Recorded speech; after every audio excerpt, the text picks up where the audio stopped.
Olá, bom dia, boa tarde, boa noite, a paz esteja com todos vós, povo lindo de Deus, seja muito bem-vindo para mais um devocional Caminho Diário.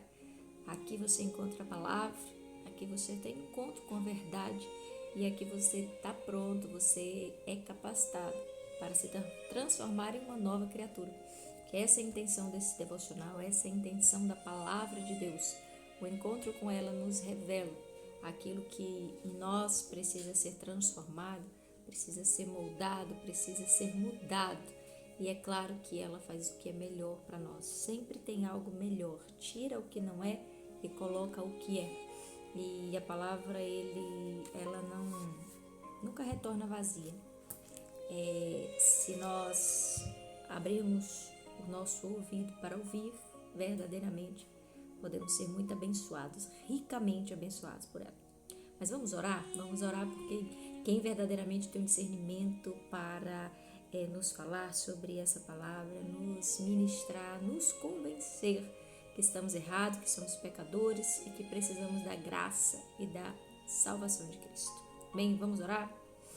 Poderoso e amado Deus, Pai nosso, Criador dos céus e da terra, Santo és o Senhor. Deus que nos sustenta, que nos cria, que nos molda, que nos transforma. Tuas mãos, ó Pai, eu quero entregar o curso da minha vida, da minha história, de tudo que sou, eu entrego em Tuas mãos. Eu quero apresentar cada pessoa nessa hora, Pai. Seja ela alguém que está em casa, se levantando nesse horário, que está no trabalho, que está na rua, que está em um hospital, em uma cadeia. Eu não sei aonde essa mensagem vai chegar, mas eu creio que se chegou até essa pessoa, tem algo para falar com ela. Então usa a tua serva, Pai, assim como o Senhor desejar, e alcança, Senhor, corações nesse dia.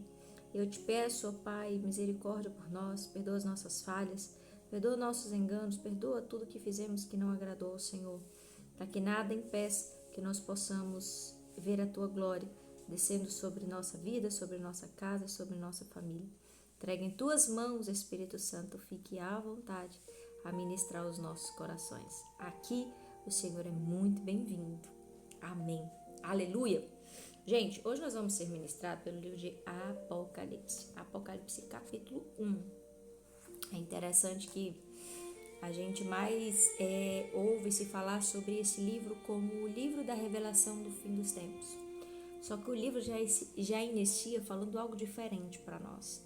É claro que ele vai estar narrando os últimos acontecimentos, é claro que ele vai estar narrando muita coisa sobre isso, mas este livro necessariamente não é o livro da revelação do fim dos tempos. Esse é o livro que revela a majestade de Cristo e o início dele já vai falar muito sobre isso, sobre a intenção desse livro. O Apocalipse não foi escrito, não foi enviado às igrejas para causar medo, ele foi enviado para causar esperança, esperança de um novo tempo, esperança de Cristo, esperança na salvação em Cristo Jesus, um abraço que Jesus deu à igreja dele que estava sendo perseguida, os seus apóstolos que estavam sendo mortos, ele leva esperança. Então, para mim, quero deixar isso muito bem claro aqui, para mim, o livro de Apocalipse é o livro da esperança cristã.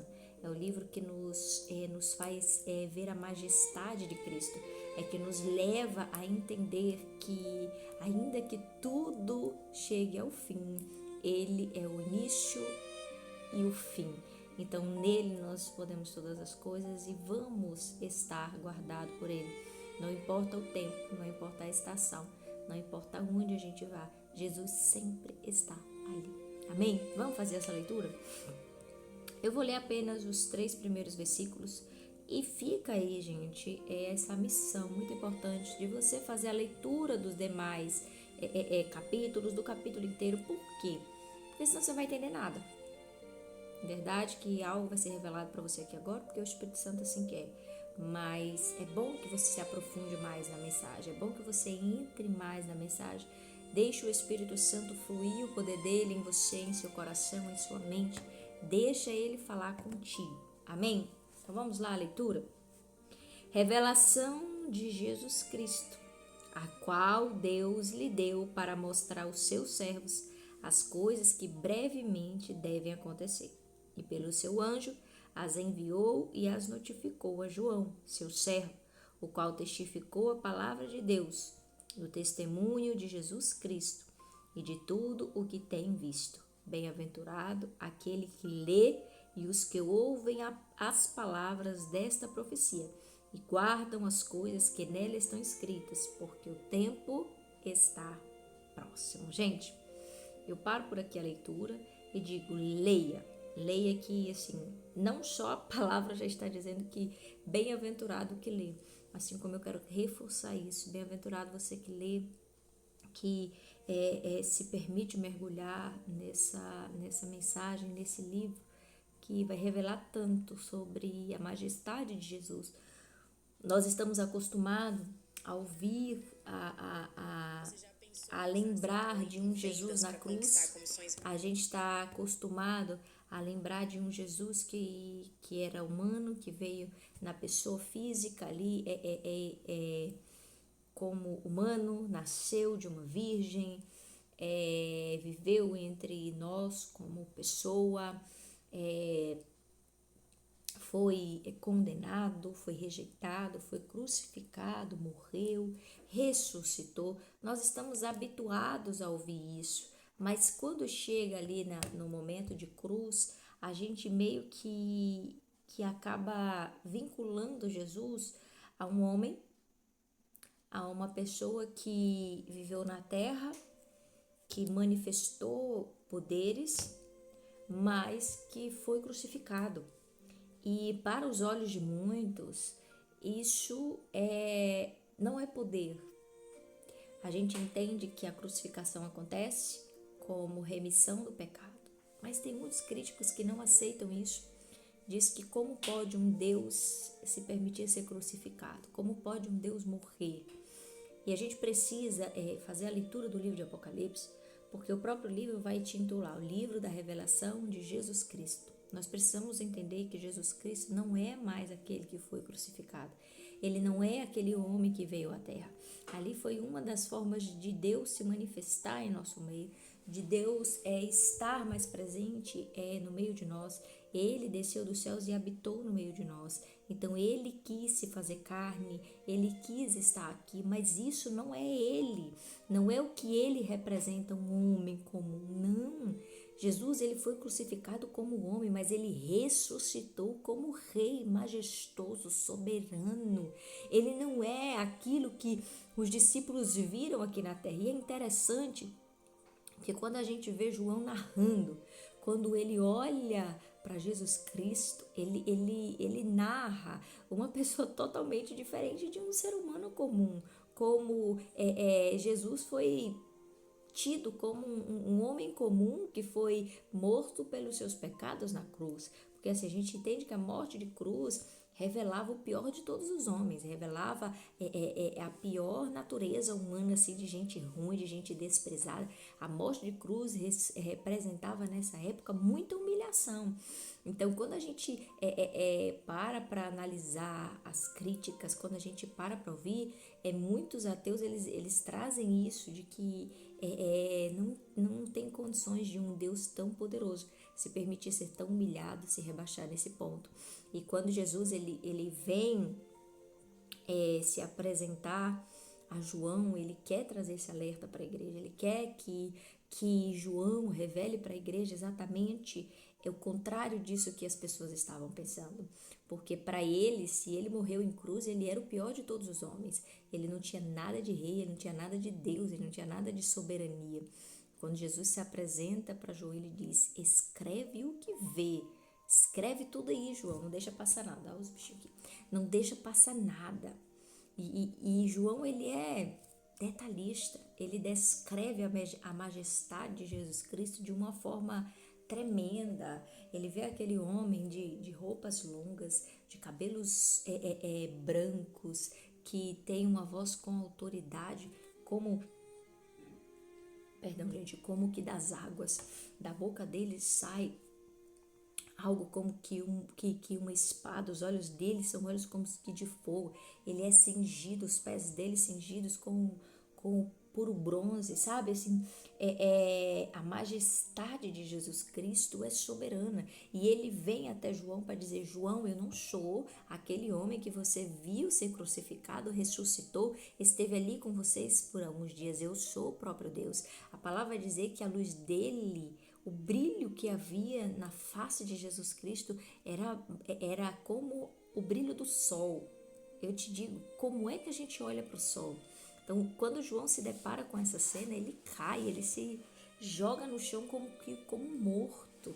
E quando nós paramos para fazer essa leitura, quando nós vamos analisar isso, nós entendemos que a nossa fé não pode estar simplesmente baseada e olhando para uma cruz que está vazia. Somente para isso nós temos que olhar a cruz como um ato de crucificação, um ato de amor, mas que a gente não pode parar nisso daí, que a gente tem que viver esse amor, a gente não pode rejeitar o amor de Cristo. Nós fomos ministrados ontem aqui no devocional falando sobre esse amor que estava esfriando em muitos, e as cartas que Jesus envia às igrejas, ela traz exatamente isso, o amor de muitos está esfriando. E que não é diferente nesse tempo. Estava acontecendo nas primeiras igrejas e está acontecendo nas últimas igrejas. Eu creio que nós estamos vivendo os últimos tempos e é por isso que há uma chama efervescente muito forte no coração de muitos, dizendo: ele está vindo, ele está chegando, o tempo está próximo. Nós ouvimos isso há muito tempo. Se formos perguntar para os nossos avós, eles vão dizer: a gente escuta isso há muito tempo e nada de Jesus chegar. Mas nós temos que entender que o tempo dele é diferente do nosso tempo. E se ele está nos convidando a pregar o evangelho a todos os povos, a todas as criaturas, se nós estamos vendo crianças profetizando, crianças falando do amor de Cristo, nós estamos vivendo tempos de sonhos reveladores, nós estamos vivendo um tempo onde a igreja está espalhada por toda a terra e todos clamam o nome de Jesus. Sabe assim, até os que não creem estão tendo que ouvir que Jesus é o Senhor, que Jesus é Salvador, e nós estamos vendo a igreja ser perseguida novamente, nós estamos vendo tudo acontecendo, só que o livro de Apocalipse não é um chamado a ficarmos contando o que já aconteceu, o que há de acontecer. O livro do Apocalipse, ele nos chama a reconhecer a majestade de Jesus Cristo, a amar Jesus Cristo, a amar a igreja de Cristo e a nos firmar em Cristo. Por quê? Porque não adianta a gente ficar procurando sinais, porque se não estamos preparados. Nós temos que nos preparar, parar de ter medo dos sinais e nos preparar para esse dia que ele vai vir, porque ele vai vir. Vai chegar esse tempo. Agora pare de ficar se preocupando, isso, aquilo, e esquecendo de viver a majestade de Cristo, a glória de Cristo em nossos dias. Precisamos resgatar isso, precisamos viver como a igreja dele. Amém? Viva no primeiro amor, viva na bondade, viva na misericórdia, na compaixão com o próximo. Nós precisamos de fato ser essa igreja. O que não está acontecendo, gente. Nós estamos olhando aí, o povo está atrás somente de, vamos dizer assim, de religiosidade. O povo está atrás de mostrar que está espiritualmente ativo, de espiritualidade, mas uma espiritualidade vazia, uma espiritualidade sem amor. E a gente entende que a maior de todos os mandamentos é amar a Deus acima de tudo e ao próximo como a si mesmo. E quando Jesus ele envia essa carta, não significa que as igrejas estavam espiritualmente fracas. Não, pelo contrário, elas estavam vivas. Jesus não vai dizer que a espiritualidade delas esfriou, não, ele vai dizer que o amor esfriou. O primeiro amor esfriou. E quando isso acontece, é porque a gente se acostuma. E o que João nos revela aqui é que não dá para se acostumar com a majestade de Cristo. Não dá para se acostumar com alguém que reflete a luz, é mais brilhoso do que a própria luz do sol. Não dá para se acostumar com quem tem olhos como chamas de fogo. Não dá para se acostumar com quem sai da tua boca algo que parece como uma espada de dois gumes. Gente, não dá para se acostumar com isso. Não dá para deixar essa chama se esfriar, se apagar. Nós precisamos entender que não dá para se acostumar com a presença de Cristo, porque todos os dias ele se renova. Todos os dias Ele é mais majestoso do que foi ontem. Ei, esse é o nosso Senhor. Missionário, por que está falando sobre isso? Porque é o que a palavra está nos revelando. E talvez você esteja aí preocupado com as coisas desse mundo, enquanto tem outras coisas que podem mudar a sua história, que podem mudar o curso da sua vida hoje. E você está aí parado, preocupado com o que fulano vai pensar a seu respeito, com o que ciclano vai pensar, com isso e com aquilo. Para! É preciso viver um novo tempo. É preciso reconhecer a majestade de Cristo. Quando nós reconhecemos a majestade dele, tudo vai se fazer novo. Amém? Então vamos viver isso, vamos colocar isso em prática verdadeiramente. Vamos viver milagres, vamos testificar a autoridade, vamos buscar isso. Comece pela sua casa, comece colocando ordem nas coisas, comece convidando Jesus para manifestar a glória dele aí dentro. Comece a fazer a boa obra. Um bom profeta começa pela sua casa. Mas se a sua casa também não quiser, vai fazer na casa do lado, vai na casa de um, de outro, mas faça a obra. Amém? Você vai ver que o que você tiver aí como o seu isolamento, como o seu exílio, Jesus vai transformar em altar de adoração, de manifestação e de poder. Lembramos que João, quando viveu isso aqui que nós estamos lendo, estava exilado na ilha de Patmos, abandonado, largado lá para morrer. Então, por amor a Jesus, ele passa por isso e Jesus vê isso, vê esse esforço e entrega para ele o maior de todos os livros já escrito na terra. E o que eu quero dizer para você, para a gente encerrar por hoje, é que não importa aonde você esteja, Jesus está te vendo e Ele quer transformar esse lugar aí que você está hoje em altar de adoração, em altar aonde Ele vai manifestar a glória, o poder e a autoridade dele sobre a sua vida. Amém? Então que seja feita a vontade dele, que você possa tomar posse disso, que você possa olhar para as Escrituras não com medo, mas como um cuidado de Deus para conosco, que fez essa palavra resistir por tantos anos para chegar até hoje, a mim e a você aqui neste lugar. Amém? Então é isso. Tchau, tchau. Eu te espero aqui amanhã para um novo devocional Caminho Diário. Não se esqueça, Bíblia na mão, papel e caneta e o coração aberto para Cristo. Tchau, tchau. Curta, compartilhe. Eu conto com você com isso também.